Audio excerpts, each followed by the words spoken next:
Nagsimula ng umaksyon ang Special Panel of Prosecutors na binuo ng Department of Justice para imbestigahan at panagutin ang mga nasa likod ng shooting incident sa Senado noong May 13. Hiling naman ngayon ng DOJ sa Philippine National Police na agad nang i-revoke ang lisensya ng mga baril ni Senator Ronald Bato de la Rosa.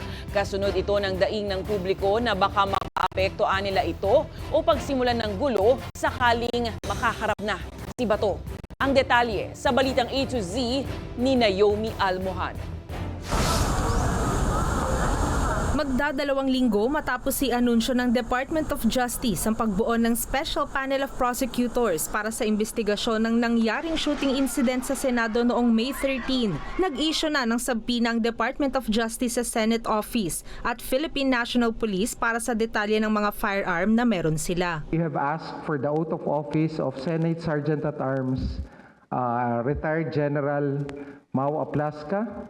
We've also requested for a summary or inventory of firearms available and owned by the Senate. Kasama rin sa subpoena ang request ng DOJ ng kopya ng security log sa Senado noong araw ng shooting incident. Nag-issue na rin ng subpoena sa Commission on Audit ang kagawaran para sa mas tiyak pa na datos. For the production of records relating to the inventory of assets, particularly firearms owned by the Senate of the Republic of the Philippines.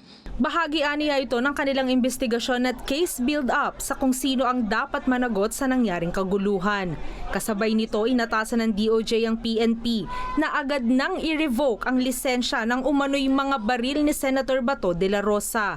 Kasunod yan ang pagsulat ng National Bureau of Investigation sa PNP na kanselahin ang lisensya ng kanyang mga baril at kumpiskahin ang ilan pang nasa bahay umano nito sa Davao. Having a license to gun ownership is not a right but a privilege.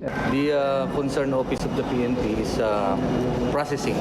It's 100 plus. At dahil nga patuloy na nagtatago mula sa arrest warrant si Bato, padadalhan din ng sulat ng DOJ ang isa sa mga abogado niyang si Attorney Jimmy Bondok. Pagkakataon aniya ni Bondok ito para tulungan at ipatupad ang batas. Nagbabala rin ng kagawaran na maaaring kasuhan ng obstruction of justice ang sino mang pipigil na maaresto ang puganteng senador.